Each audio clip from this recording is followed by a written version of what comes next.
finally Friday. It's Friday, Friday. Thank God it's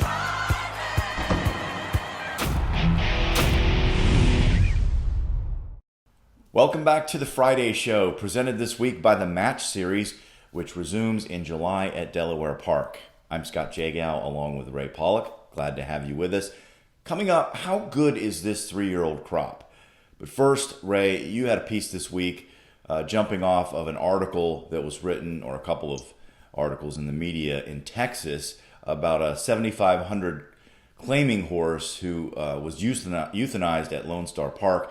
And of course, that's happening in the backdrop with Santa Anita saying they're not going to close the track, even though now 29 horses have died since Christmas. Where do you see this going with this media coverage, this intense spotlight only burning brighter?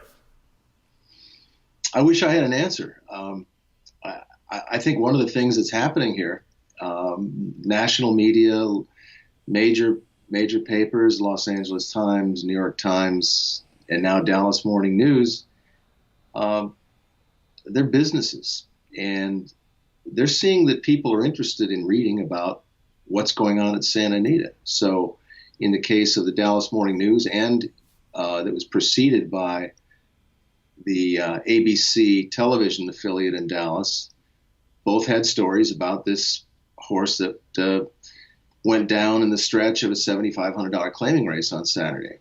And people flocked to Facebook, posted comments on Facebook on the Lone Star Park page.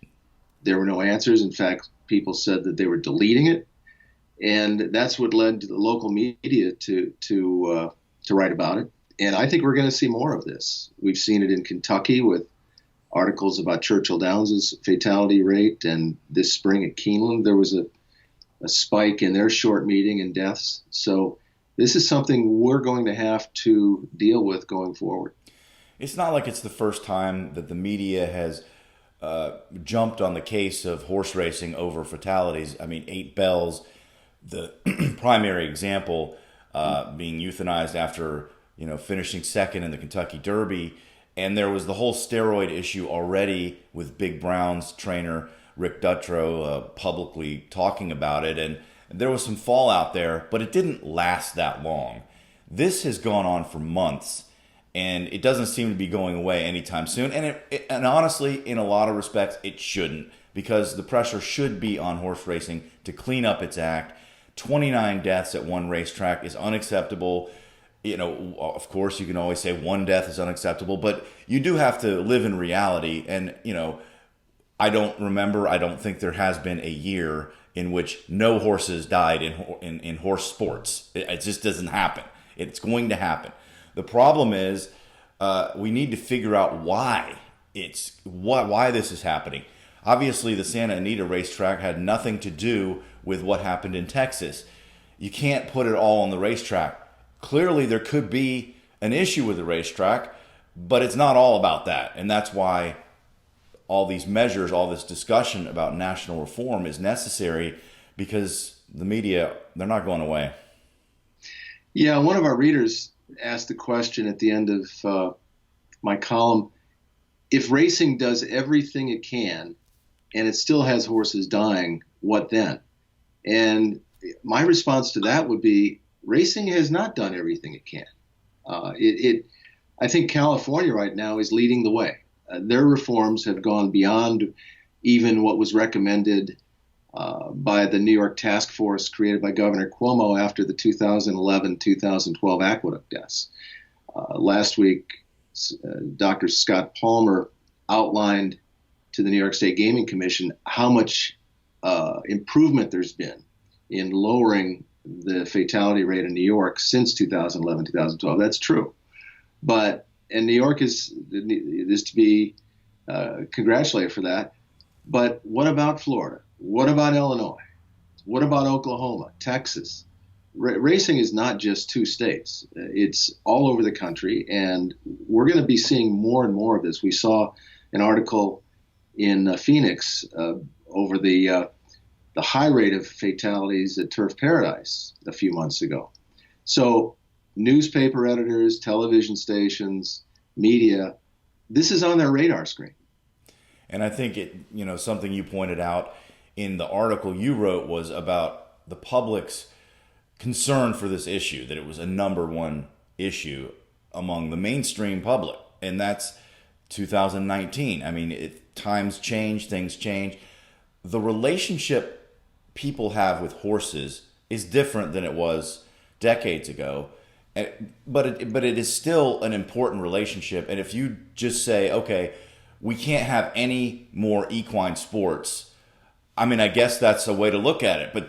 But there are so many people whose jobs involve horses, and that relationship is a great one. It's a beautiful one in many ways, and I would hate to see it go in that direction.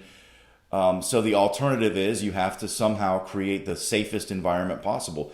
Racing is not the only equine sport. There are other sports in which horses do die. So racing obviously gets the most attention, but it's a whole spectrum of sports involving thoroughbreds and other horses, and there are risks involved. There are, and as long as you're doing everything you can to protect these horses, I think you stand on solid ground. And although you will not be, you'll still be criticized. Santa Anita has jumped through so many hoops. The horsemen have, the tracks have, the California Horse Racing Board, and yet the governor and Senator Dianne Feinstein are still calling for a shutdown at Santa Anita. They've got just this weekend and next weekend before the meeting ends. But if you close Santa Anita for racing, how do you justify keeping it open for training? And then in that case, what do you do with all those horses? They can't just live in their stalls 24 hours a day. They've got to get out and exercise. Absolutely. And I understand why people were calling for Santa Anita to end racing early, because, one more death, and where does that lead? Well, we've had 3 more since then, and the Breeders' Cup is meeting shortly, end of this month, to talk about what to do. And I have a feeling the Breeders' Cup is going to say, well, we just don't want to take that chance. We need to move it to somewhere else. I have a feeling it's going to end up at Churchill Downs. And I can understand their point of view with respect to, all right, Santa Anita, you got to get this thing fixed or we're not coming back. It's a tough situation, and I know it's not just one thing that's causing it, but, and they're looking at the necropsies, and we have, those results still to come. I hope they come up with some answers, but right now it doesn't seem like there are any. In the meantime, we've talked before about the Horse Racing Integrity Act that was introduced into the House earlier this year. This week, they finally got 2 senators, McSally from Arizona and Gillibrand from New York, to co-sponsor it in the Senate, where Mitch McConnell rules. And if Mitch McConnell doesn't want it to advance, it will die. Mitch McConnell's from Kentucky. People need to talk to him about how serious this is. Yeah. All right, well, let's move on. And, the Belmont Stakes, obviously Sir Winston makes it 3 different horses to win each Triple Crown race, not including the DQ. So it could have been 4 horses.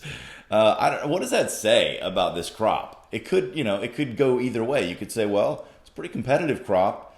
Maybe it's pretty good. Or you could say, well, they keep beating each other up, so they're not that good. Well, not only have we had 3 different winners of the Triple Crown races, I don't think this year we've had a single horse win 2 Grade 1 races yet, which is pretty unusual. So I thought it was interesting that 2 of the 3, both trained by Mark Casse, War of Will, started out on the turf up in Toronto, Canada at Woodbine. And Sir Winston raced in New York first, but he broke his maiden and won his first stakes race up at Woodbine. Woodbine is in a pretty good spot right now. They've got the safe synthetic Tapeta surface. They've got a big, beautiful turf course up there with a second turf course open now. And so I don't know. My thought is that this is not a particularly strong crop, but you can make the argument that it is because they keep beating each other. Yeah. Well, before I leave Tapeta, I do want to make one suggestion that, hey, getting rid of the synthetic tracks was a mistake. It was a bad decision by a lot of racetracks. Woodbine has made the correct decision. Tapeta has proven to be very safe around the world. Pay attention to other racetracks. On the crop, I think this could be a pretty decent crop. I mean, I didn't think that Justify had a lot of competition last year. I mean, he's a good horse, obviously. He won the Triple Crown, proved himself, etc. But, in the end, it didn't seem like it was the greatest crop. This one, I could see, Maximum Security, Omaha Beach. We don't know if we've seen the best of that horse. And then, Sir Winston looks like he's going to be a pretty good one. And there's some other ones that didn't win that I think still could be pretty nice horses. And when all is said and done toward the end of the year, I'm thinking the 3-year-olds are going to be the ones to beat in the Classic. I don't see a lot on paper, older horse-wise. Well, McKinsey, Vino Rosso, a couple others, but it's not a deep older crop. The Breeders' Cup started a poll this week, and McKinsey was on top. But there's not, as you said, there's not a lot of depth in the older horse division. There does seem to be a lot of depth in the 3-year-old division. And by year's end, who knows? Maybe the 3-year-olds will be leading the Classic division heading toward the Breeders' Cup. What do you think about this? At this point, would you consider this a strong crop of 3-year-olds or a weak crop of 3-year-olds? We have a poll on our website, PaulickReport.com. Share your thoughts with us. That's going to do it for this edition of the Friday Show, presented by the Match Series, which will resume next month at Delaware Park. Thanks for joining us, and we'll talk to you next time.